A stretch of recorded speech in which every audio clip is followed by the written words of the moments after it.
Palakpakan natin ang Panginoon tayo po natin makakaupo na. Hallelujah, praise God. Amen. Mabuti po ba ang Diyos?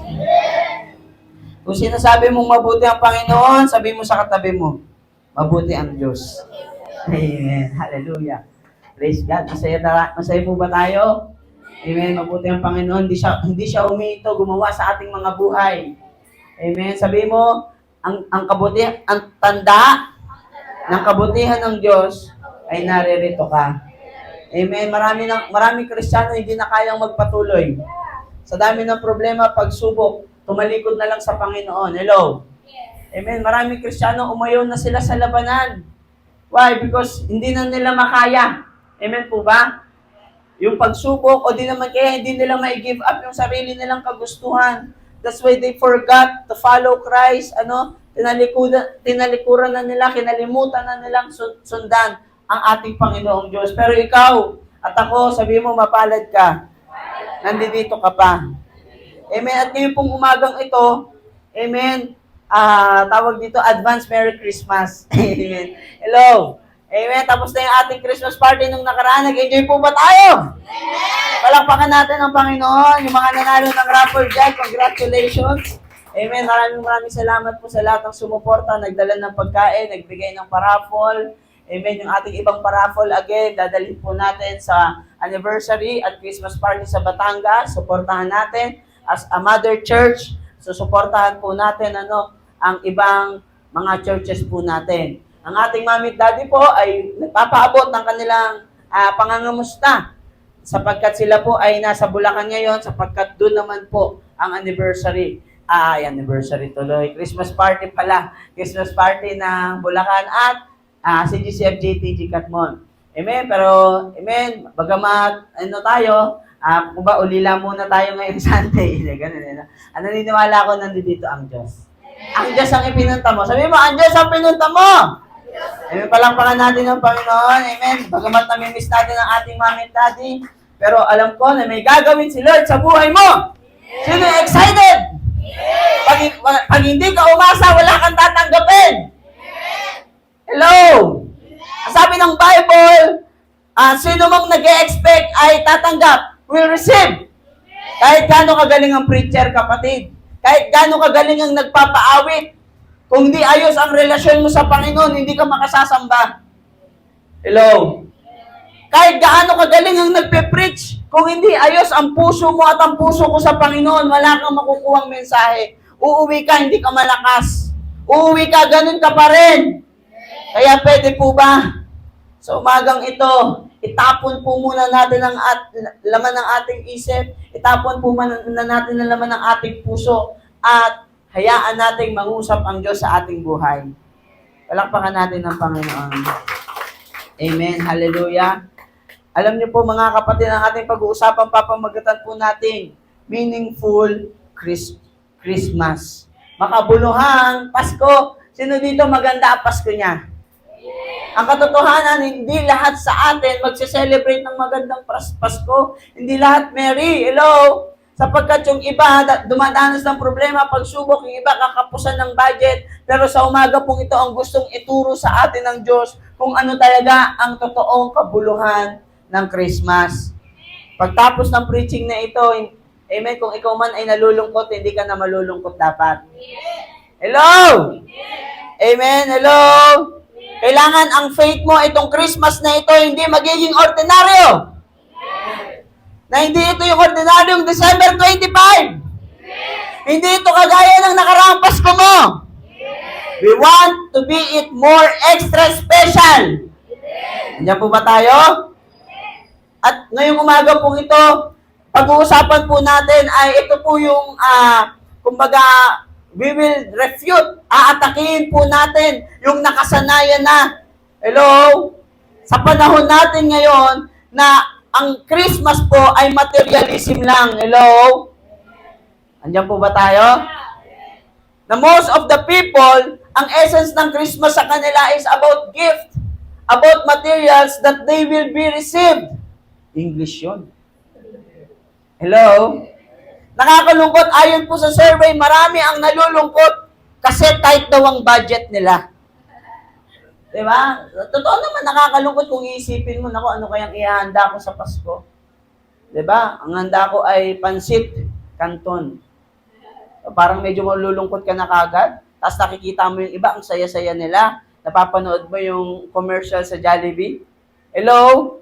It as if people were saying, para sumaya ka ngayong Pasko, kailangan malaki ang budget. Madami kang pambili ng regalo. Bongga yung decoration mo sa bahay. Kailangan kumukuti-kutitap, bumusi-busilak. Hello? Kailangan ba ganon? Hello? Parang naka-attach na ang Pasko natin ngayon dun sa mga bagay na ito, kaya nga nagiging materialistic. Na parang ang hirap maging masaya pag wala kang Christmas tree sa bahay. Hello?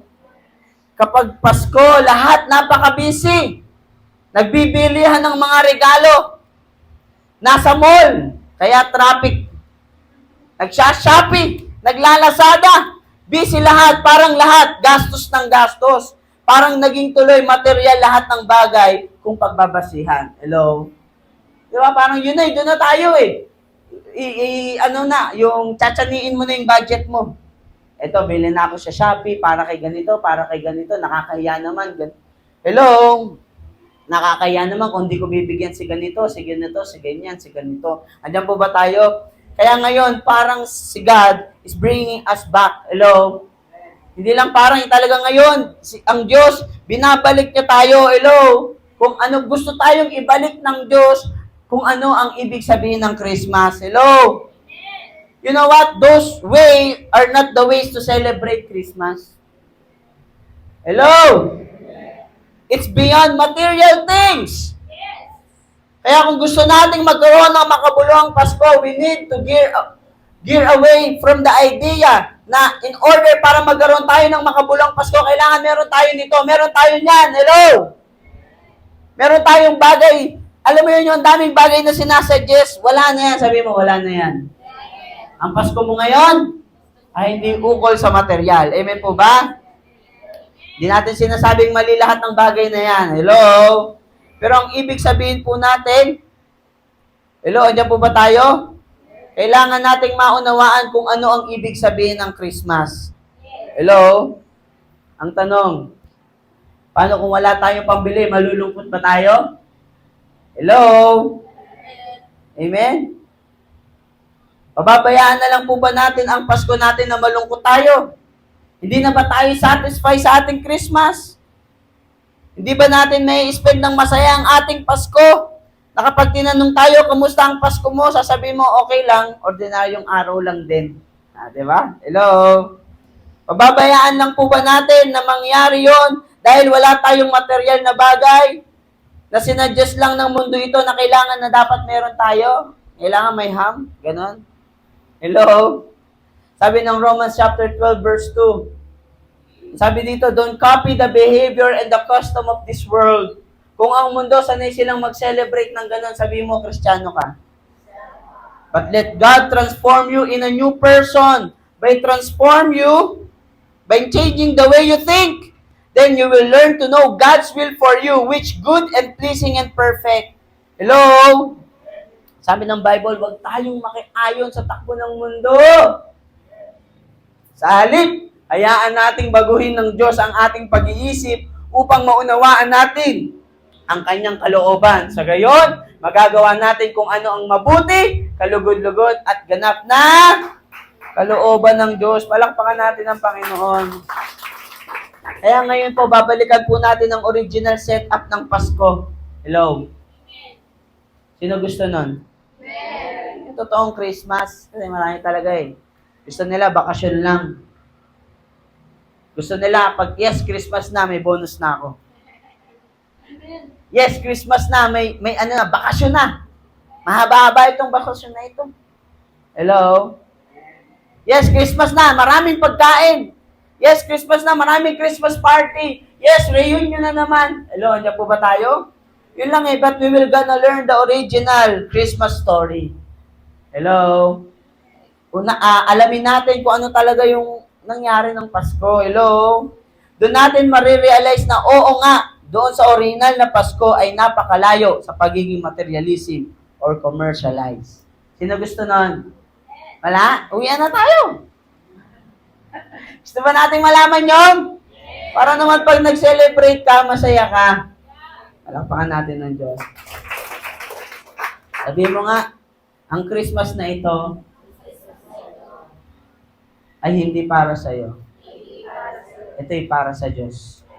Palakpakan natin ang Panginoon. We remember, dapat nating maintindihan that Jesus was born in manger. Swaddled with a humble cloth. No extravagant lights and decor. Hello! Maintindihan po natin na si Jesus Christ po ay ipinanganak sa isang napakasimple lang. Yun yung Pasko eh. Yun yung kwento. Wala namang handa. Hindi nagsabing ipasok ang lechon. Hello! Andiyan po ba tayo? Jesus Christ was swaddled in a humble cloth. Wala siyang bagong Uniqlo. Wala siyang bagong H&M. Wala siyang bagong Nike sapatos. Andiyan po ba tayo? Kaya yung iba sa atin, yung mga kabataan, very affected pag walang bagong phone, walang bagong laptop, walang regalo, walang mga bagong kahit ano. Hello?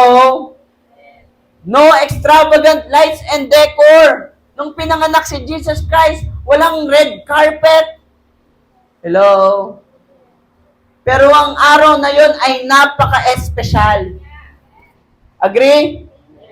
And the reason why it's the best, because Jesus is there. Parang walang natuwa doon ah. Hello? Kung talagang kilala mo si Jesus Christ, maa-appreciate mo na si Jesus Christ pa lang enough na sa buhay mo. Your Christmas is special because Jesus is in your life. Jesus is born. Hello? Palakpakan natin ng Diyos. Woo! Everybody shout hallelujah! Hallelujah! Sabihin mo sa katabi mo, huwag ka na mag-imo. Imo lang yan, day. Imo lang yan, dong. Hello? Sa'yo lang yan. Isa pa, nalulungkot yung iba kasi Pasko na. Ito na naman, SMP. Samahan ng mga malalamigong Pasko. Mga kabataan, ang essence ng Christmas, hindi simbang tabi. Ito na yung chance na kailangan maraming gustong magkajowa ngayong Pasko. Hello? Andiyan po ba tayo? Maghahanap na ako ng jojowain. Hello? Andiyan po ba tayo? Hindi na. Hindi yun ang essence ng Christmas. Hindi yung jowang hahanapin, kundi si Jesus Christ lang. Huwag ka malungkot kung wala kang jowa. Andiyan naman si Jesus. Spend your time with Jesus. Mas meaningful pa, mas purposeful. Ayaw nila, yung iba ayaw nila ng ganon kasi yung reward ni Jesus sa langit pa. Amen? Gusto na agad nila, yung agad-agad eh. Hello? Pero ikaw, sabi mo sa katabi mo, alam mo na yan. Diba? Alam na natin yan. Andiyan po ba tayo? Nakuha natin yung original Christmas story which we can read in Luke chapter 2, verse 4 to 7. Ang sabi ng Bible, mula sa Nazareth, isang lungsod sa Galilea, si Jose ay pumunta sa Judea, sa Bethlehem na bayang silangan ni Haring David, sapagkat siya'y mula sa angkan ni David. Verse 5, kasama rin niyang umuwi upang magpatala si Maria na kanyang magiging asawa na noon ay nagdadalang tao. Habang sila'y nasa Bethlehem, sumapit ang oras ng panganganak ni Maria, naglabor. Isinilang niya ang kanyang panganay na isang lalaki, ibinalot niya sa lampin ang sanggol at iniga sa isang sabsaban sapagkat wala ng lugar para sa kanila sa bahay panuluyan. Antindi, no? Kahit man lang doon sa bahay panuluyan, wala na talagang mapestuhan eh. Kaya si Jesus Christ, doon isinilang na lang sa manger. Lagi niyo tatandaan mga kapatid. Ano po yun? Great things come from simple things. Amen. Alam mo yun, yung ganun ang Diyos eh. lagi niyang tinatago yung dakilang bagay sa mga simple at, alam mo yun, mga simple at maliliit na bagay lang. Eh, sabi ng Panginoon, magkaroon ka lang ng buto ng mustasa ng pananampalatayang kasing laki.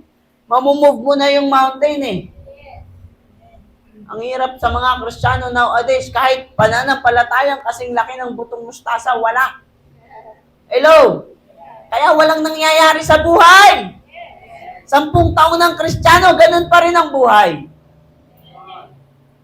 Kung may pananampalataya ka, kapatid, imposibleng walang mangyari sa buhay mo. Because faith can move God's hand. Eh, hindi matutuwa sa iyo ang Diyos kapag wala kang pananampalataya. Because without faith, it is impossible to please God. Hello, andyan po ba tayo? Kaya yung faith lang na ganon. Sabi mo sa katabi mo, kaya mo yan. Hello? At mangyayari lang yun kapag marunong tayong magtiwala, marunong tayong umasa sa mga sitwasyon na mahirap. Doon sinusubok yung pananampalataya natin. Hello? Kapag wala ka, doon sinusubok yung pananampalataya mo. Kapag may sakit ka, kapag tinuturuan ka, lahat ng mga bagay na yan, ang purpose ng Diyos to strengthen your faith. Because He is the God of purpose. Hello? Andiyan po ba tayo mga kapatid? Napakarami sa Bible dumanas sa paghihirap. Si Job. Why? Para palakasin ng kanyang pananampalataya. Si Moises. Hello? Andiyan po ba tayo? Pero pag dahil sila po ay patuloy na ng palataya, nagpatuloy, they fight a good fight of faith. They press on. They stand firm. Tindi na yan, ha? Hello?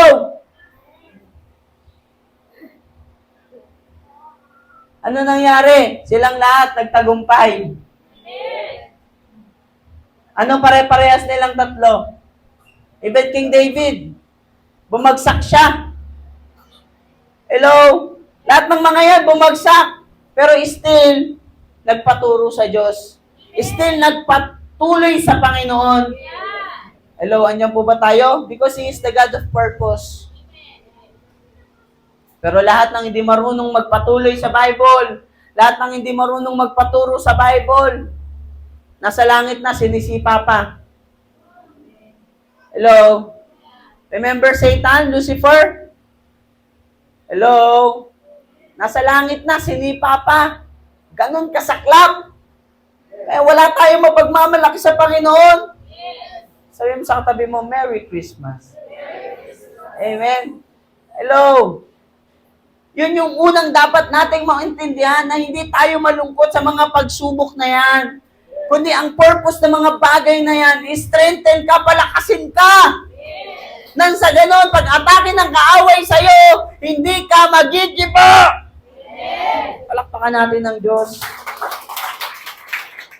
Now, mga kapatid, maunawaan po natin na in this humble birth of Jesus Christ, ano po ang kailangan nating matutunan? Number 1, mabilis lang po tayo. 3 lang po ito. Number 1, 1, 2, 3, basa. Maunawaan po natin, ang keyword po natin is simple. Sabi mo, simple. Minsan yun pa yung nagpapagulo yung daming decoration at kung ano-ano man. Ang dami mong gusto. Hello? Gusto mong makamit, mga goals. Hindi ko sinasabing masama yung mga bagay na yan. Pero dahil minsan, makinig po kayong mabuti ha. Wag po nating i-misinterpret to. Dahil minsan, ang dami mo ng gusto, hindi mo na ma-appreciate yung meron ka. Hello? Andiyan po ba tayo? Hello? Ganun yun eh. Ang dami mong inaasam, ang dami mong gusto, ang dami mong plano, ang dami mong gustong mangyari. Ang nakalimutan mo yung ginawa na ng Diyos sa buhay mo. Hello? That's why the word is delight in simple joy. Luke chapter 2, verse 4 to 7. So Joseph and his wife Mary left Nazareth, a village, and journeyed to the hometown in Judea, to the village of Bethlehem, King David's ancient home. Hello? Pumunta sila sa napakasimpleng lugar na Bethlehem. Yung simple journey. Hello? They were required to register there since they were both direct descendants of David. Mary was pregnant and nearly ready to give birth. Kabuanan na ni Mary, verse 6 and 7, when they arrived in Bethlehem, Mary went into labor. Binasa ko lang po ulit, binabasa ko lang po. And there she gave birth to her firstborn son. She wrapped the newborn baby in strip and cloth. Napakasimple. Ano kaya ang tatak ng cloth na yon? Ano bang mamahaling tela dyan? Tito Ron? Hindi, joke lang. Katrina? Hello! Diba? And Mary and Joseph laid him in a feeding. Since there was no available space in any upper room in the village. No? Grabe, retaso. Hello? Strip of cloth, retaso lang po yun. Nandiyan po ba tayo? What is straw? Hindi crib or kutsyon, kundi straw, sabsaban. Doon pa lang makikita natin ang simplicity ng Pasko. It was just so far from Christmas na dinidefine ng mundo sa atin ngayon. Hindi ko po sinasabing alisin nyo na po lahat ng decoration nyo sa bahay. Hello? O mamaya pag uwi mo, hindi ka Pasko! Alisin natin lahat to. Hello? Hindi po ganon. Amen? Diba? Pero that time, walang Christmas light, walang bagong damit, no extravagant party, no rich food, no expensive material things, just simple, and yet pinagdiwang nila ito ng may Vicent kagalakan.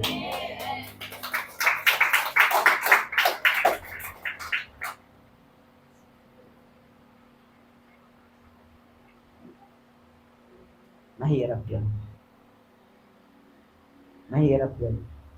Mag-celebrate ng Pasko ng may kagalakan, mahirap yun. Unless may Jesus ka. Palakpakan natin ng Panginoon. Unless may totoo kang relasyon sa Panginoon. Kaya nga mapalad kayo kasi may Jesus ka. Sino dito masaya? Hindi ka ba nagtataka sa sarili mo? Minsan mapagbintangan mo yung sarili mo, matino pa ba ako?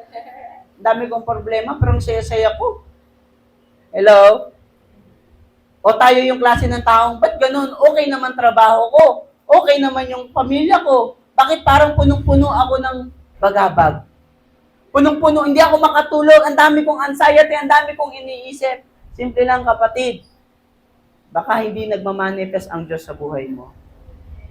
Diba? Pero kung ikaw, hello, kung ikaw sumusunod ka sa Diyos, lumalapit ka sa Panginoon, magala ka.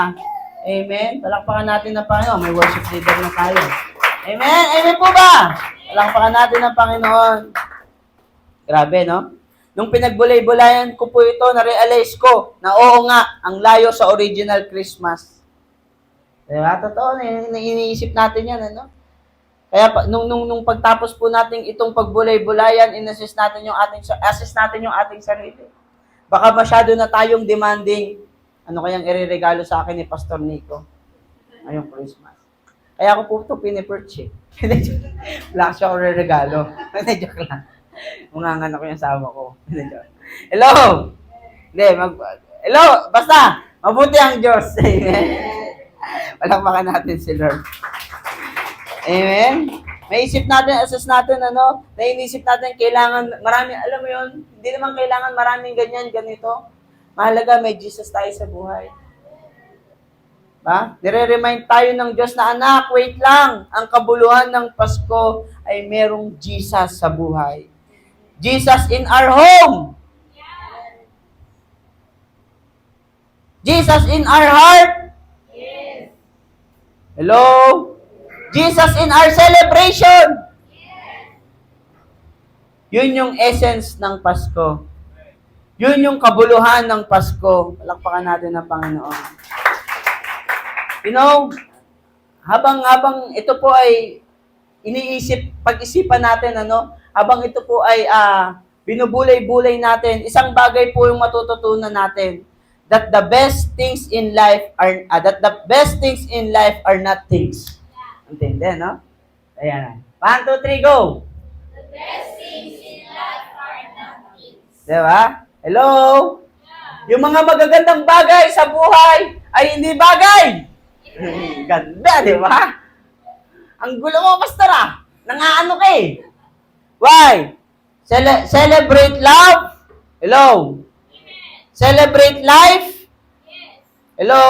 Celebrate Christ? Walang material dyan. Amen po ba?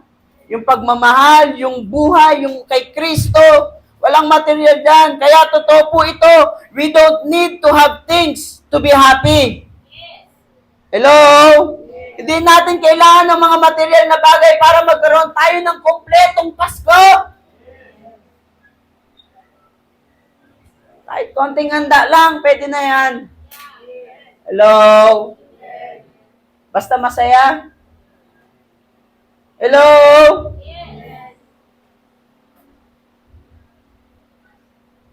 Hindi po yun requirement. Nandiyan po ba tayo? May purpose siya, kaya inalaw niya na doon sa humble major magaganap yung kapanganakan ng ating Panginoong Jesucristo. May purpose talaga yon. Hindi lang yung aksidente na, sige, wala nang mapanganakan, dyan na lang sa sabsaban. Hindi. Gustong ipakita ng Diyos yung humble example sa buhay ng bawat isa sa atin. Andiyan po ba tayo?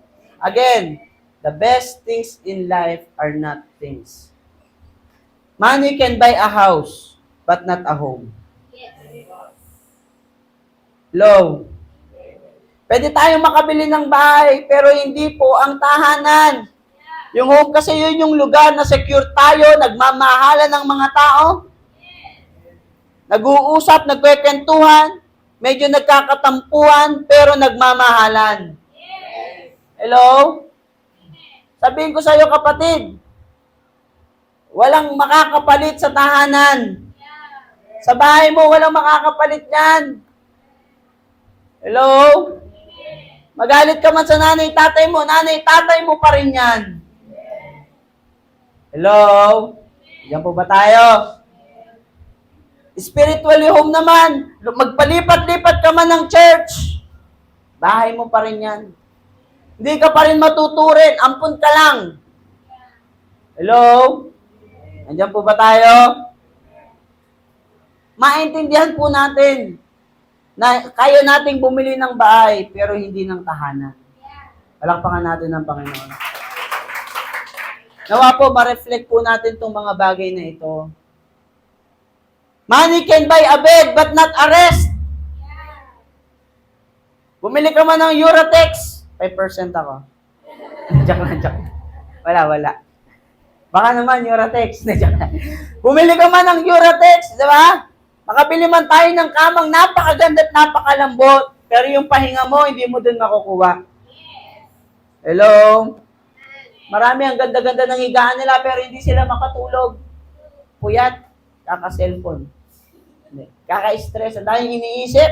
Aircon na init pa rin. Hello? Hindi natin yung kayang bilhin, yung pahinga, yung pagkasandal mo, tulog ka kagad. Amen ba? Yung mga media dyan. Charot. Hello? Tinan mo yung katabi mo, baka natutulog na. Gisingin mo. Ayan. Hindi, sasagot yan sa'yo. Hindi, nagre-rest lang ako sa presence ni Lord. Yeah. Malakpakan natin si Lord. Alam nyo, yung natulog sa preaching, namatay. Yung huling kilala ko natulog sa preaching, namatay. Kung naalala nyo yung kwento sa Bible na si Jesus Christ nangangaral, nasa third floor yung bata, natutulog, nalaglag, patay. Pinag-pray ni Jesus Christ, buti na lang nandun si Jesus Christ. Pinag-pray ni Jesus Christ na buhay. Palakpakan natin si Lord. Yeah. Totoo, basahin niyo sa Bible. Magbasa kayo ng Bible, hindi puro Wattpad. Money can buy food, but not an appetite. Totoo. Mabibili mo lahat ng pagkain gusto mo. Amen? Jollibee, McDo, lahat. Vikings, buffet, lahat. Sangyup, cake, gulay, lahat mabibili mo. Pero yung gana mo sa pagkain, wala. Pwede tayong pumunta sa pinakamahal na kainan o restaurant, pinakamasarap na kainan sa espasyo. Charot. Hello? Pero kung wala tayong gana, Kasi walang kapayapaan sa puso natin. Hindi natin may enjoy yung pagkain natin. Di ba? Sa totoo lang ang tao, hindi naman talaga pera gusto niya. Hello? Ang gusto ng tao, yung mabibili ng pera. Kasi akala niya, pag mabibili niya yung magandang, yung soundproof, bulletproof na sasakyan, safe na siya. But money cannot buy, alam mo yun? Cannot fix troubled heart. Money cannot fix an appetite. Hello? Diyan po ba tayo? Money can buy medicine but not health. Kahit gaano pa kayaman ng isang tao, walang magagawa kung susuguan ka na ng kalusugan mo. Diba, nung pandemic, kaya yaman, kadaming pera, pero ang dami pa rin namatay. Pero ikaw, ligtas ka. Palakpakan natin ang Diyos. Dahil kanino yon? Dahil kanino yon? Ang galing, nakukuha niyo na yung preaching. Palakpakan natin ang Panginoon. Yun lang ang preaching. Dahil kay Jesus, tapusin ko na to. Saan na tayo? Money can buy information but not wisdom. Naku, bumili ka man ng kahit anong librong gusto mo. Makakuha ka man ng latest computer. Pero yung dunong sa pagdidesisyon, yung dunong sa pag-handle ng pamilya, yung dunong sa pagpapalaki ng anak, yung dunong sa pagpapayo, hindi kayang bilhin yan. Hello? You know, knowledge without wisdom is just arrogance. Kung wala rin namang application, kung wala rin namang, alam mo yun yung wisdom eh. Wala rin kabuluhan.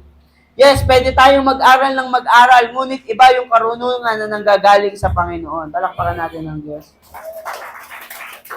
Eh, makakakita ka, hindi naman nakatapos yung mga mag-asawa, pero ang titino ng anak. Kasi, merong Diyos. Pero makikita mo, di ba? Mga tituladong tao, pero binabalahura sila ng sarili nilang anak. Eh, walang dunong sa pagpapalaki. Hello? Money can buy thrills, but not joy. Nabibili ng pera ang kilig. Paano yun? Ngunit hindi ang kagalakan. Di ba? Hello? Minsan, manood ka lang ng movie, okay na. Pero pagtapos nun, wala na. You know what? Happiness is based on happenings. But joy comes from the heart. It is God-given gift. Palakpakan natin ang Panginoon. Money can buy associates, but not friends. Ang pera ay maaaring bumili ng mga kasama, ngunit hindi ng mga kaibigan. Diba? Minsan, didikit lang sa'yo yan kasi may pera ka. Minsan, didikit lang sa atin yan kasi may pera tayo, pero pag wala na tayong pera, wala na. Pero ang totoong kaibigan, may pera o wala, sa gitna ng problema at pagsubok, nandiyan dyan. Masaktan ka man, sasabihin ng totoo sa'yo. Hello? Sometimes, sabi ng Bible, there is a friend who stick closer than a brothers. Sabi ng Bible. Merong mga kaibigan talaga sa buhay mo na higit pa sa kapatid mo. Yung magsasabi sa'yo, yung hindi ka kukonsintihin. Yung itatama ka, yung hindi ka ipapahamak. Yan ang totoong kaibigan. Yung hindi ka kukontrolin. Hello? Andiyan po ba tayo? Mga totoong kaibigan. Kaya higit sa lahat ng totoong kaibigan, hindi ka nilalayo sa Diyos. Inaayos ang buhay mo. Yun lang naman ang definition yan eh. Kapag ka ang salita ng tao para sa ikaayos ng buhay mo, kaibigan yan. Hello? Pero kung comfort lang yan, madali magbigay ng comfort. Kung encouragement lang yan, wala namang pag-aayos doon. Hello? Takbo na, takbo. Palayo. One day, magugulat ka. Nandudong ka na, pinaparusahan ka na sa impyerno. Diyan po ba tayo? Yan po yung sinasabi ng salita ng Diyos. Napakahirap ng walang nagpapaalala sa ating mga kasalanan. Hello? Matindi nga sinasabi ng Bible dyan. Kung ang kamay mong dahilan ng iyong pagkakasala, putulin mo. Kita mo kahigpit ng Bible? Hello? Antindi, no? Maraming Kristiyano napapagalitan lang, tuloy ang takbo. Makahanap ng ibang church yung puro grace. Makahanap ng ibang church yung puro, alam mo yung comfort. Hindi tayo aayos doon. Sabi ng Bible, ano ang gamot sa sakit ng pananampalataya? Ituwid mo. Ang isang sugat, kailangan mong galawin para gumaling. Ito yung sugat tapos dito mo gagaling ba yun? No. At pag hinahawakan yung sugat, masakit yan, kapatid. Kaya, doon mo makikita yung totoong kaibigan. Yung nagsasabi sa iyo ng totoo at nilalapit ka sa Panginoon. Yung nire-real talk ka. Pero maraming kabataan, ayaw nun. Aminin. Mga kabataan. Ha? Pagka ni-real talk na kayo, ayoko na kay pastor, ayoko na kay pastora, ayoko na kay leader, ayoko na kay brother, ayoko na kay sister. Masakit. Pero kapatid, ang katotohanan, the truth hurts, but the truth shall set us free. Set us free. Kung gusto mo kagad, mabilis makalaya. Kahit anong kasalanan yan. Kapag kinore ka, umayos ka. Hello? Yun lang yun Para makalaya ka. Ang Diyos, hindi ka pababayaan. Diyan po ba tayo? Hindi tayo pababayaan ng Panginoon sa kasalanan. Addiction man yan. Hello? Diyan po ba tayo? Ugali man yan. Ano ba mga kasalanan? Diba? Sapagkat ang Diyos ang nagpapalaya, palakpakan natin ang Panginoon. Higit sa lahat, mga kapatid, gusto ko sa part na ito, ang Diyos ang pinakamabuti nating kaibigan. Palakpakan natin si Lord. Money can buy servants but not loyalty. Amen? Ang pera maaaring makabili ng mga tagapaglingkod, ngunit hindi ng katapatan. Money can buy flattery but not respect. Mabibili ng pera ang pambobola. Sabi mo sa katabi mo, Yan. Ngunit hindi paggalang. Totoo. Ang paggalang, binibigay talaga yan. Diba? Palakpakan natin ng Diyos. Next slide. Pakibasa. 1, 2, 3, go. The best things in life are not things. Grabe, palakpakan natin ang Panginoon. The best things in life ay hindi nabibili ng pera. Hello? This Christmas, paalala lang po, it's not about food. Amen? Ayaw ng Diyos malungkot ka matapos ang taon. Malungkot ka pa rin. It's not the food, it's the love that is shared between the ones having the meal. Kahit ano lang yan, kahit nagluto lang tayo ng kung anong available dyan, basta ang importante, yung mga kumakain dyan, nagmamahalan, nagkakapatawaran, yung daman-daman natin yung pagmamahalan. It is the season of forgiveness. Amen. Ito na yun Ito yung mga pagkakataon. Kung may mga nakagawa sa atin ng kasalanan, patawarin na natin. Kung nakagawa tayo ng kasalanan, humingi tayo ng kapatawaran. Hello? It's not the extravagance of the gifts, but the gestures of love and thoughtfulness that counts. Hindi kung ano yung regalo, hindi kung ano yung nireregalo, kundi yung naalala ka niya dahil mahalaga ka sa kanya. Palakpakan natin ang Panginoon. Hindi pa bonggaan, hindi pa mahalan ng regalo. Kahit love letter lang yan, okay na yan. O Christmas card. Hello? Di ba? At least naalala ka. Hello? Yun Uy, grabe, naalala niya ako. Naalala ko tuloy yung napanood ko sa memes. Di ba? Bumili siya ng paper bag. Tapos, binuksan niya yung paper bag. Sumigaw siya. Oy, Mare, ang ganda-ganda mo. Binalit niya. Yung isa naman. Oy, Mare, ang bait-bait mo. Ang galing no? Palapakan mo natin ang Panginoon. It's not the lights again or decors that makes the season bright. It is the smile of people you help. You encourage. You have gifts too. Hindi naman yun eh.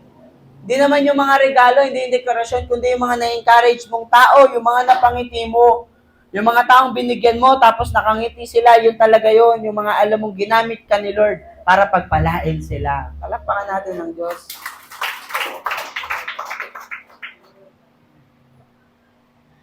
Paano po ba natin i-spend yung ating Christmas ngayon? O, sige na. Ano pa? Paano natin i-spend yung mga Christmas natin ngayon ng mas meaningful pa? Sa mga kasama nila ang kanilang pamilya, di ba? Maglaro kayo. Di ba? Hello? Play games. Mag-walking kayo. Walk with your family. Talk about Christ. Make time. Mag-usap bilang pamilya. Hindi magbubutasan. Hindi magsusumbatan. Hello? Kundi mag-usap, tanggalin ng gadgets, mag-selfie kayo, mag-picnic kayo, appreciate each other. Kailan mo ba uling na-appreciate yung family mo? Ma, salamat sa... Alam niyo po kami, family, ganun talaga kami. Pag kami nagme-message, ganun talaga. Ma, maraming salamat nung kami mga bata pa. Nagtrabaho ka para sa amin, pinagluto mo kami, pinalaki mo kami. Ganun po kami talaga magbatian. Diba? Doon pa ulit-ulit na lang, kailangan yun eh. Nare-remind yung bawat isa. Amen. Hello? Kiss each other, hug each other, tapos marirealize natin ang saya-saya natin. Kasi lahat ng yon libre, walang gastos. Amen? Lampakan natin ng Panginoon. Oo, totoo kaya. Maraming mga anak, hindi man lang makalapit sa magulang. Maraming magulang, hindi man lang makalapit sa anak, nahihiya. Ba't nagkakahiyaan? Hello? Diba? Ang totoo, may issue. Tanggalin na yung issue. Sabihin mo, tanggalin ang issue. Hindi kailangang mahal ang regalo. Hindi kailangan mahal ang gastos. Hindi kailangan magarbo. Ang importante, magkakasama. Pamilya, nagmamahalan that we celebrate the birth of Jesus Christ. At ito, sasabihin ko sa inyo, sa mga walang pamilya dyan, nandito ang family niyo sa church. Kung mag-isa ka lang sa buhay, punta ka sa amin. Punta ka kay mami, punta ka kay daddy, matutuwa yan. Yung mga walang magulang dyan, o meron man, mga walang mga anak dyan, mga walang pinsan dyan, talagang wala eh. Hindi naman talaga lahat, pinagkalooban eh. Hello? Makiselebrate kayo sa amin dito. Kung hindi ka na tinatanggap sa pamilya mo, di ba? Kausapin mo sila. Magkapatawaran na. Hello? Andiyan po ba tayo? Pero ano man ang mangyari, isa lang ang sasabihin ko po sa inyo. In behalf of our mommy and daddy. Kasi ito yung preaching din nila ni mami nung nakaraan. May pamilya kayo spiritually dito. At pamilya nyo na rin po kami dito. Sa church. At itong mga workers. At tingnan mo yung katabi mo. Kapatid mo yan. Ngitian mo naman. Batiin mo. May kapatid mo na yan. Tapikan mo. Bigyan mo ng high five yan. 11 pa lang ha, huwag mo na kayong mainip. Nainip na ba kayo? 11 pa lang, 11:30, tatapusin natin to. Hello? Amen? Kung wala tayong pamilya, sabihin ko sa inyo, may pamilya kayo rito. At ganun talaga sa pamilya, kung minsan, Pastor Nico, nakakasama ka na ng loob, pinatatamaan mo ko. Ang hirap naman sa church natin, ang daming mga pledges, ang daming mga kailangan ng support, ganun talaga ang church, pagsasakripisyo. Hello, hindi tayo mayamang church. Ang meron lang tayo, pagtutulungan ng bawat isa. Kung bakit tayo lumalago. Kung bakit ang dami-dami nating church. Wala tayong artistang member dito. Mukhang artista lang. Oo. Palakpakan natin si Lord. Hindi kayo mapalakpak doon? Totoo. Maraming churches malalaki kasi mga membro artista. Yung chinichismis nga sa akin ng isa kong friend, ang tithes daw ng artista, 5 million. Hindi, no? Pag nagtatay sa church mo, 5 million. Artista yon. Diba? 10% yung 5 million. Magkano yun? 50 million? 500 million. 50 million? Grabe, no? Isang buwan. Kaya talagang bongga ang kanilang church. Tayo hindi. Wala tayong artista. Nyo, mukhang artista meron tayo. Tsaka baka sakali magkakaroon na tayo. Halapakan natin ng Panginoon. Baka pag nag-artista si sino ba dyan ang mukhang artistahin, pwede dyan. Wala akong makita, labong mata ko. Ay, may nagtataas na kami sa likod, oh. Ayan. Sino yun? Si Jolina. Hello! Ang meron lang tayo, nagtutulungan. Nagdadamayan. Kung ano yung meron tayo, i-share natin sa bawat isa. Pero di ba, ang saya pa rin natin ng Christmas party? Di ba? Kung malungkot ka ng Christmas party, kasalanan mo na yun. KJ ka. Hello. Andiyan mo ba tayo? Okay, kasalanan na natin yun. Ang mahalaga, pamilya tayo nagmamahalan that we celebrate the birth of palakpakan natin ang Panginoon. Number 2. Number 2 pa lang. Aba. Number 2, delight in a Jesus-centered Christmas. Sabi mo nga, delight in a Jesus-centered Christmas. Ulitin ko, ito po hindi about sa'yo at hindi about sa akin. Hindi mo birthday ito. Birthday ito ni Jesus Christ. Amen? Hindi aksidente na tayo po ay nakakapakinig ngayon ng salita ng Diyos. At sa lahat ng nakikinig, kailangan tiyakin natin. We make sure. Amen? I-make sure natin na yung mga pamilya natin, ibabalik natin sa Jesus-centered Christmas. Hindi yung pangarap mo, hindi yung pangarap nila. Dahil ayun nga, madaming masyadong suggestion ng mundong ito kung anong dapat maging itsura ng Pasko. Ikaw na nakakarinig nito, kailangan nating maisip na oo, nga, masyado na tayong natabunan ng mga hinihingi ng mundong ito. Huwag na tayong maghangad ng voucher sa buhay natin. Pwede naman palang sumaya, pwede naman palang maging extra special yung Pasko kahit hindi madaming budget. Amen. Lahat ng pamilya kailangan Jesus-centered. Not food-centered. Not gift-centered. Not Christmas tree-centered. Not Santa Claus-centered. Naalala ko tuloy yung no? Ano yan? Sino yan? Sino yan? Sino yan? Si Santa Claus. Ano yan? Nakalimutan ko na. Diba? Luke chapter 2 verse 8 to 14. Basahin na lang po sa bahay. Pag binasa po natin yan, mapapansin po natin. Itong mga bagay na yan. Sabi dito, that night in the field near Bethlehem, shepherds were watching over their flocks. Sabi daw next verse, suddenly an angel of the Lord appeared in the radiant splendor before them, lighting up the field with the blazing glory of God, and the shepherds were terrified, natakot sila. Verse 15, ano po nangyari? Ngunit sinabi ng anghel sa kanila, huwag kayong matakot, meron akong daladalang balitang maganda na magdudulot ng malaking kagalakan saan?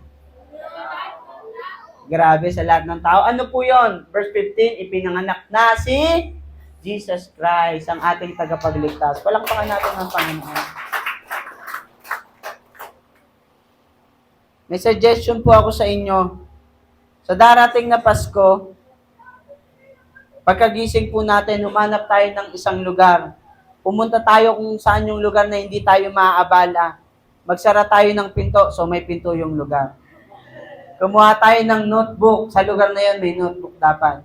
Magkaroon tayo ng personal devotion. Kausapin natin si Lord at sulatan natin ng Diyos. Kasi birthday niya eh.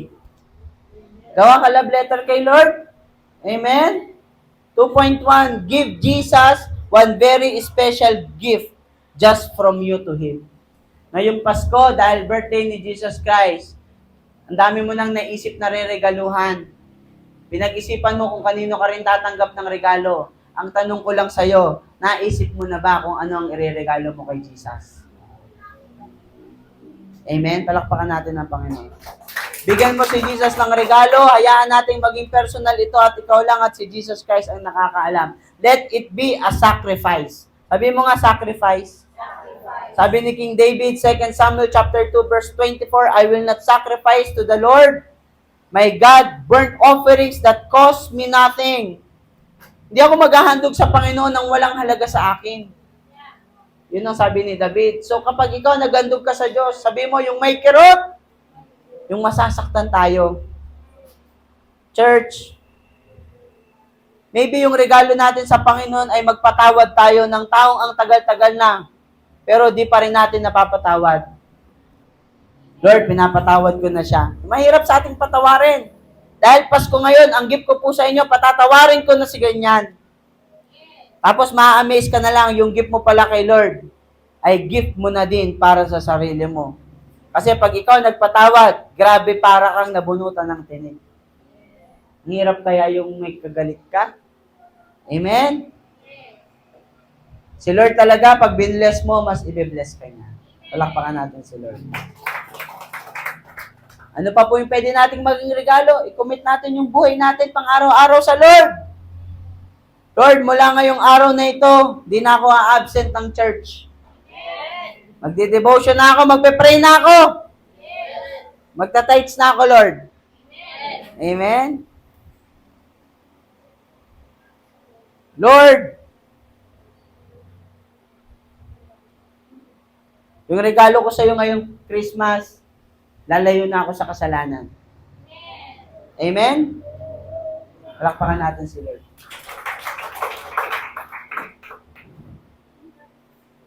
Number 2.2, set aside a time of family devotion on Christmas Eve or Christmas morning. Maganda ito sa mga magulang. Mag-set po tayo, mag-lead tayo ng pamilya natin na mag-devotion tayo on Christmas. Hello? Ito po yung ginagawa namin family, as a family talaga. Talagang kahit hindi pwedeng matapos ang taon na hindi kami mag-worship ng sama-sama para sa Panginoon. Palakpakan natin ng Diyos. Why? Kasi kung mahal talaga natin yung family natin, gusto natin silang ilapit sa Diyos. Gusto natin silang may ayos. Hello? At sabi nga ng John 3:16, gusto natin silang maakay sa langit. Palakpakan natin ang Panginoon. Pwede yun, mga kapatid. Nasa church tayo, pero wala tayong relasyon sa Diyos. Nagpapaawit tayo, nangangaral tayo, pero ang daming basura sa puso natin. Pwede po yan. Kaya ngayong Christmas, amen, sabi mo sa katabi mo, it's a season of forgiveness.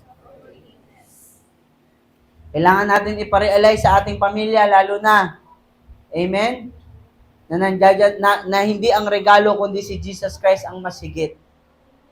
Iyain mo yung pamilya mo sa church. Huwag kang pumayag na nandudun yung kasalanan sa puso, yung sama ng loob, yung hindi pagpapatawad, yung masamang kaisipan. Hello? Huwag tayong pumayag. Ikaw mismo na nandito sa church, ikaw mismo yung magbahagi kay Jesus sa kanilang buhay. Palakpakan natin ang Panginoon. Kahit sabihin pang corny, kailangan masigurado natin na ipakikilala natin at ipipilit natin si Jesus sa kanila. Palakpakan natin ang Panginoon. Number 2.3, send Christmas message to all friends and family, reminding them to worship and celebrate Jesus this Christmas. Pangatlong bagay na magagawa natin para kay Jesus Christ, i-message mo yung mga friend mo, 'di ba? Yung family mo, mga relatives, message mo sila na ang essence ng Christmas ay si Jesus. Palakpakan natin sila. Lahat ng mga bagay na yan, walang gastos. Amen? 'Di ba? Pero may purpose, may mission. Palakpakan natin ang Panginoon. Number 3 and last, to choose to be a vessel of love. Sabi mo, be a vessel of love. Sabi ng Luke chapter 2 verse 17 to 18, upon seeing this miraculous sign, the shepherds recounted what had just happened. Everyone who heard the shepherd's story was astonished by what they were told. Namangha silang lahat nung narinig nila yung sinabi. Amen. Ibig sabihin, hindi yung kinontain lang ng mga shepherd. I-share nila yung sinabi ng angel sa kanila. Sabi mo, ikaw rin ganun. Share the love. Amen. Kung gusto po talaga natin na maging makabuluhan ng ating Christmas, maging daluyan ka ng pagmamahal ng Panginoon sa ibang tao. Hello? Ikaw yung maging representation of Christ sa kanilang buhay. Palakpakan natin ang Panginoon. Kung kaya mo, sa mga walang handa, ikaw may handa, magbigay ka. Hello? Sa mga taong malungkot, pasayahin mo sila. Hello? Kantahan mo sila ng Christmas caroling. Amen? Huwag ka na mag-antay ng ibibigay. Hello? Kung walang budget, a gift of service to someone na kailangan ng tulong mo. Hello? Kung may matandang tumatawid, itawid mo. Diyan po ba tayo? Kung may matanda sa likod mo sa pila, paunahin mo. Diyan po ba tayo? Basta maunawaan lang po natin na ang Pasko ay hindi pa ito ukol sa sarili natin. It's not about self. That Christmas is about give. Palakpakan natin ang Panginoon. Ang challenge ng Diyos sa atin, God is giving us everything to celebrate Christmas. 3 things. Church, it has to be Jesus. It's because of Jesus. Amen? Hello? Palakpakan natin ang Panginoon. Pagpalain po natin ang bawat isa ng spirit of joy, peace, and love. Amen? Palakpakan natin ang Panginoon.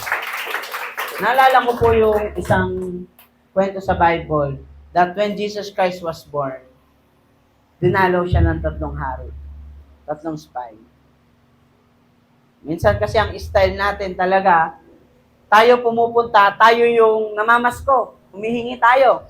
Pero hindi ganon.